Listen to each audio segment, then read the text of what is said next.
Donc mon travail, j'ai le laser game sur Clermont-Lérault. Est-ce que tu peux nous dire ce que c'est que le laser game?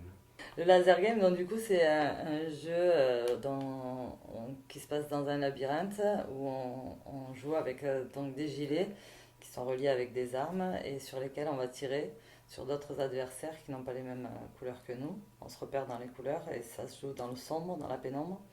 Les murs sont tout peints en noir du labyrinthe et il y a du fluorescent un peu sur tous les murs avec de la lumière ultraviolette qui reflète le fluorescent, ce qui éclaire un peu le labyrinthe.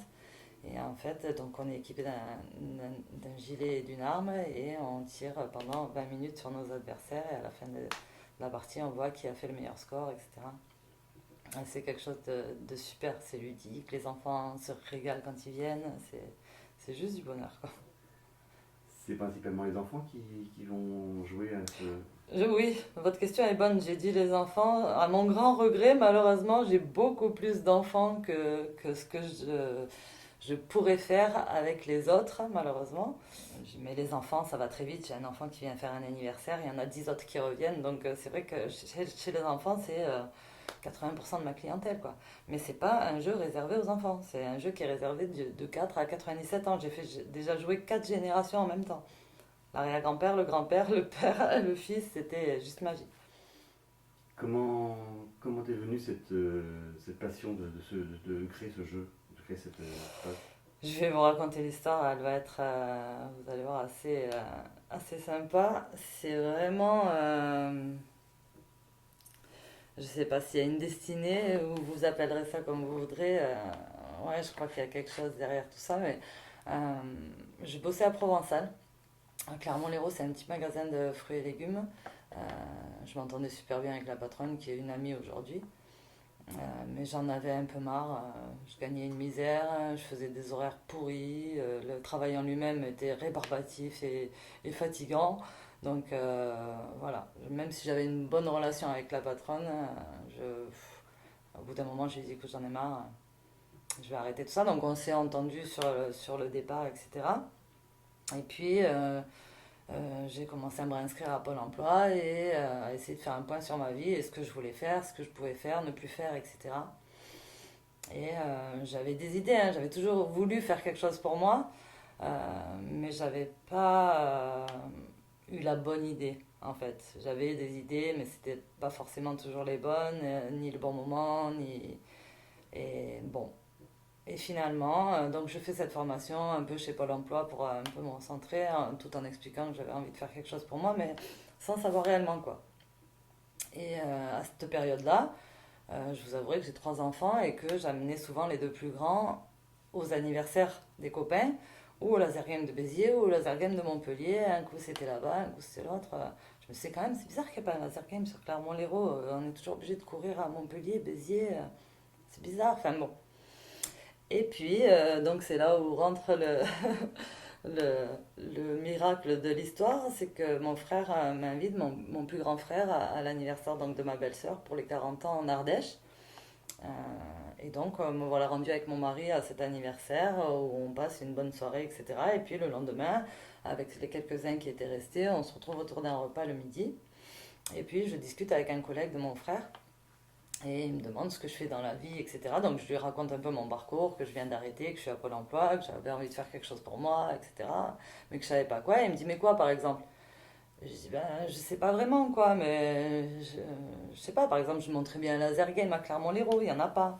Alors il me dit, ben, laser game? Il me dit, ben, si vous voulez, moi je peux vous présenter le PDG France de Megazone, c'est le parrain de ma fille. Ok. Et de là, tout a commencé, la petite histoire. Donc voilà, autour d'un apéritif en Ardèche, une discussion et tout a démarré. Donc vraiment, ça a été quelque chose de magique. Après, tout s'est enchaîné et j'en suis là aujourd'hui. Juste pour préciser, nous on ne connaît pas Megazone, mais si tu peux préciser qu'est-ce que c'est que Megazone? Megazone, c'est une marque de laser game du coup. En fait, en France, il y a plusieurs marques. Il y a Laser Quest, Laser Game Evolution, Megazone. Voilà, ce sont différentes marques de laser game avec différents matériaux de laser game. Euh, L'avantage du Megazone, c'est que chez eux, il y a des bases, ce que n'ont pas les autres laser games. Et donc ça permet des stratégies et des modes de jeu qui sont vraiment très, très sympas, que les jeunes adorent, qui font en PlayStation, etc. Donc on retrouve ces modes de jeu-là chez Megazone et ça, c'est vrai que ça en attire quand même pas mal. Je pense qu'ils ne doivent pas donner leur nom comme ça n'importe comment, n'importe où, et que peut-être qu'il a dû les convaincre de t'accorder cette Ah, possibilité. j'ai dû les convaincre, j'ai dû me battre carrément parce qu'en fait, quand on m'a présenté le responsable, le PDG France de Megazone, quand je lui ai dit que je voulais m'installer à Clermont-Lérault, c'est presque, il m'a rigolé au nez. Il m'a dit, moi je m'installe dans des villes de 80 000 habitants, minimum. Je dis, mais à Clermont-Lérault, il y en a 8 000, 10 fois moins. Mais on a une situation géographique qui permet vraiment d'attirer pas mal de monde sur. Et aujourd'hui, je regrette pas. Et s'il savait, j'ai pas le temps de blaguer avec lui, mais s'il savait, moi j'ai du monde qui vient de Arles, de Perpignan. J'attire quand même un rayon. J'ai un champ d'action qui est énorme. Millau, ils viennent jouer chez moi. Bédarieux, Pézenas, Montarnot.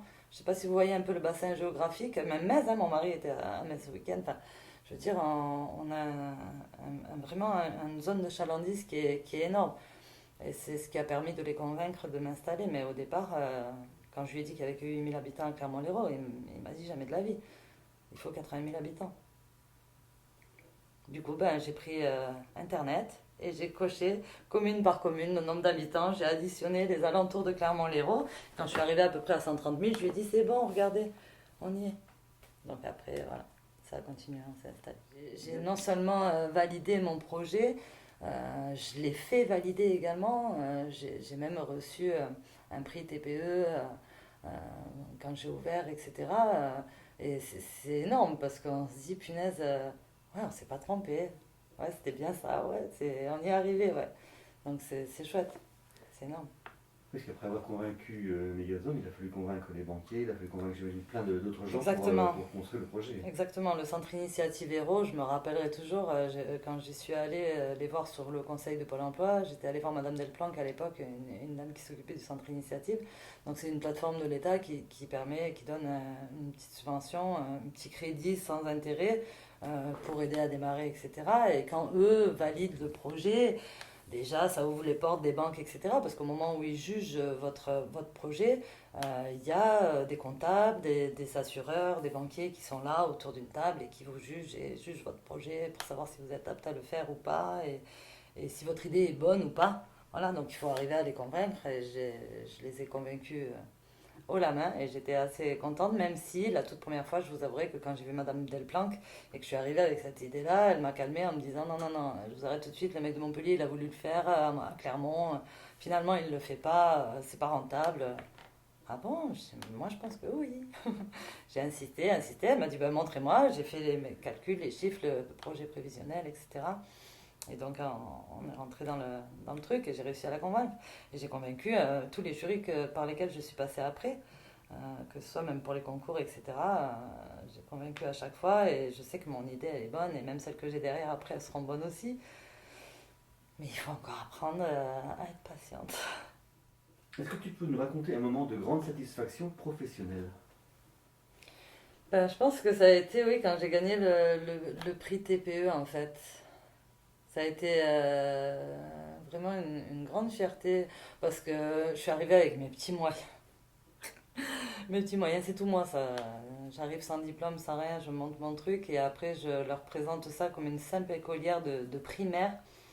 Il fallait apporter un document PDF sur clé USB, je savais même pas le faire. Je suis arrivée avec un grand truc de dessin comme ça, vous savez, ces pochettes vertes cartonnées là, et dedans des feuilles d'exposé avec des photos marquées au fluo et au marqueur pour convaincre mon jury, parce que j'avais même pas réussi à faire ce qu'ils m'avaient demandé.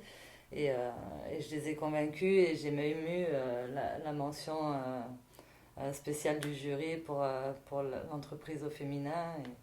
Et voilà, c'était vraiment une grande satisfaction parce que c'était aller plus loin que la reconnaissance de ma famille, la reconnaissance de mon entourage, la reconnaissance des alentours du village, etc. C'était carrément la reconnaissance de la région.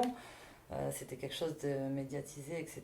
Et c'était une très grande fierté. J'ai un diplôme que j'ai mis dans mon laser game qui est affiché et je suis très très fière. Je ne le raconte pas à tout le monde tous les jours, mais voilà, c'était vraiment une fierté personnelle. Ouais. Et puis il y avait mon mari qui était là pour y assister. C'était oh, non, Palais des Congrès ou je sais pas quoi sur Montpellier. C'était vraiment un truc énorme, hein. Il y avait 3000 personnes. C'était vraiment un très gros truc. C'était très sympa. C'était une belle reconnaissance. J'ai envie de dire à tous les gens qui n'ont pas les moyens et qui n'ont pas de compétences particulières, qui n'ont pas l'impression d'avoir eu quelque chose dans leur vie et qui ont juste un projet dans lequel ils croient, ben foncez, foncez. Et de là, tout le reste va découler. Si on est malheureux dans le métier qu'on fait, il faut changer, il faut trouver sa voie. Et je sais pas, peut-être il y a des gens qui regarderont ça et qui se diront elle est bien placée pour parler parce qu'elle a réussi à faire ce qu'elle voulait, mais je veux encourager les gens à le faire eux aussi et dire que si moi je suis arrivée, il y en a tellement d'autres qui pourront le faire. Je suis pas quelqu'un d'exceptionnel. Je l'ai fait parce que juste j'ai eu la force de croire en mon projet et dans mes choix. Et voilà, et il faut que les gens le voient comme ça aussi et qu'ils puissent aller de l'avant, quoi.